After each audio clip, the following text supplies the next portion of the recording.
ओम नमो भगवते वासुदेवाय।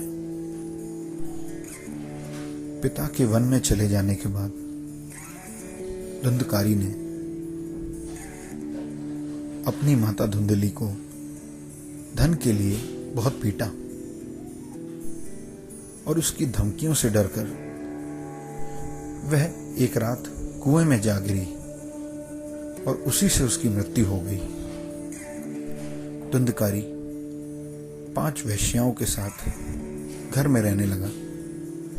इन्हीं वेश्याओं ने एक दिन निर्णय लिया कि इस धुंधकारी को मार देते हैं, क्योंकि ये चोरी चकारी करता है, लोगों का स्वर्ण छीनता है और लूटपाट करता है। तो राजा तो इसे एक ना एक दिन मृत्युदंड देगा ही, साथ में सारी धन संपत्ति भी जब्त कर लेगा। उससे तो हम इसे मारकर सारी धन संपत्ति हत्या लें। इस प्रकार वे धुंधकारी को मारकर उसकी सारी संपत्ति लेकर वहां से चली गई। मृत्यु के बाद धुंधकारी अपने बुरे कर्मों के कारण एक भयंकर प्रेत योनि को प्राप्त हुआ।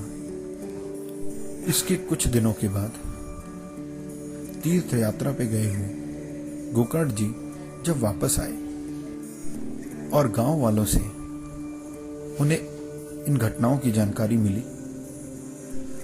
तब उन्होंने धुंधकारी का गया में श्राद्ध किया और जहां जहां भी जाते इसका श्राद्ध कर देते थे। इस प्रकार एक दिन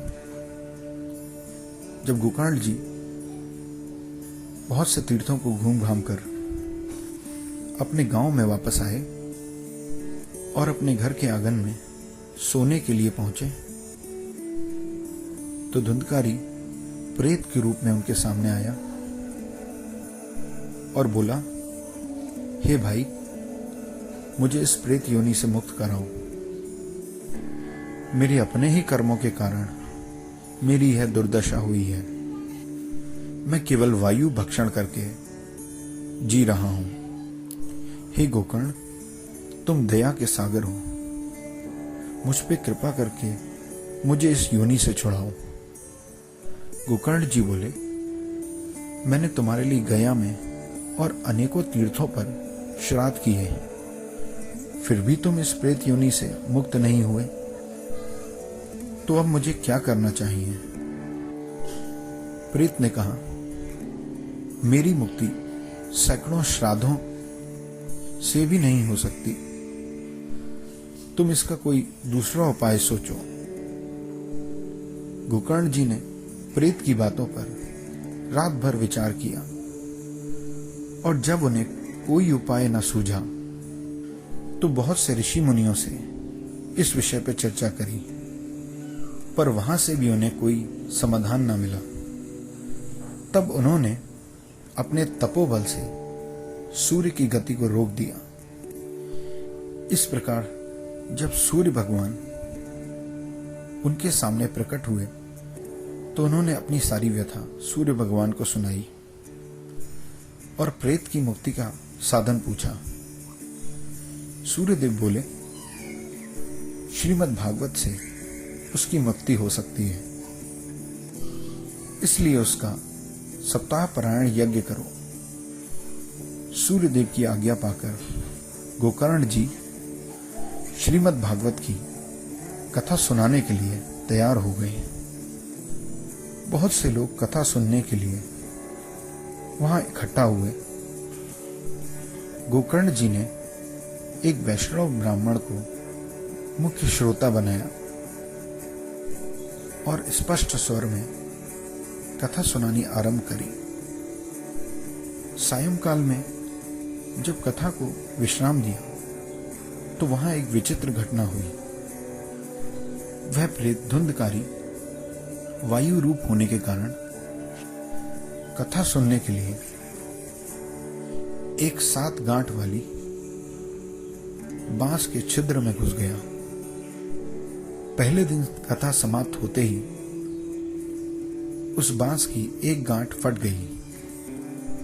इसी प्रकार दूसरे दिन दूसरी गांठ फट गई।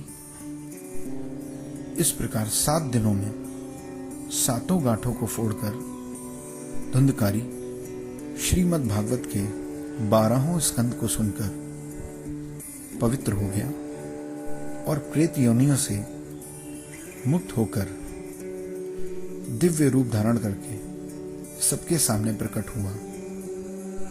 उसका मेघ के समान श्याम शरीर पीतांबर और तुलसी की मालाओं से सुशोभित था। सिर पर मनोहर मुकुट और कानों में सुंदर कुंडल झिलमिला रहे थे।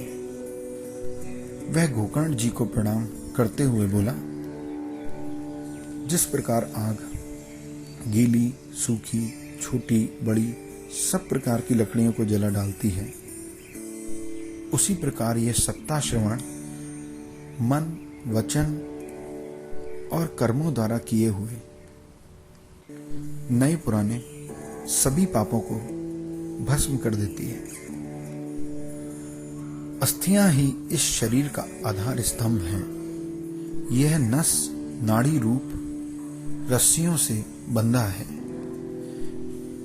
इसके ऊपर मांस रक्त थोप कर इसे चर्म से ढक दिया गया है। इसके प्रत्येक अंग में दुर्गंध आती है, क्योंकि है तो ये एक मलमूत्र का पात्र ही। वृद्धावस्था और शोक के कारण ये परिणाम में दुख ही देता है। यह निरंतर किसी न किसी के मोह में और कामना से पीड़ित रहता है। अंत में यदि इसे गाड़ दिया जाए तो कीड़े बन जाते हैं। कोई पशु खा ले तो विष्ठा हो जाता है और अग्नि में जला दिया जाए तो भस्म बन जाता है। जो अन्न प्रातः काल में पकाया जाता है वह सायं काल तक बिगड़ जाता है। फिर उसी अन्न से पुष्ट शरीर की नित्यता कैसी? भला मोहपूर्वक लालन पालन करके इस शरीर को हष्ट पुष्ट बना भी लिया तो भी अगर जीवन पर्यंत श्रीमद् भागवत की कथा नहीं सुनी तो इस शरीर का क्या लाभ? जिस समय धुंधकारी यह सब बातें कह रहा था, वैकुंठ वासी पार्षदों के साथ वहां पे एक विमान उतरा और धुंधकारी उस विमान पर चढ़ गया।